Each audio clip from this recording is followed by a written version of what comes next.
अस्सलामु अलैकुम सामीन, इस वक्त हम हाफिज़ मुर्तज़ा त्यागी का एक पैगाम पेश कर रहे हैं जो उन्होंने पंजाब वक्फ बोर्ड की चेयरमैन मोहतरमा ज़ैनब के नाम भेजा है।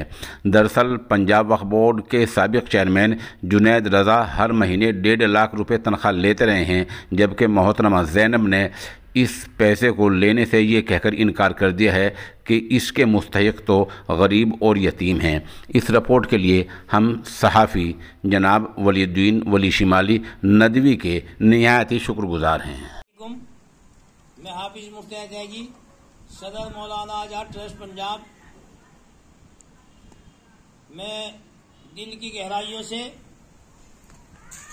चेयरपर्सन ज़ैनब अख्तर का स्वागत करता हूं और अपने ट्रस्ट की तरफ से उन्हें खुशामदीद देता हूं इस बात पर कि उन्होंने पंजाब वक्फ बोर्ड से तनख्वाह लेने से मना किया है। और ये हकीकत है, ये गरीबों और मिस्कीनों का ही हक होता है।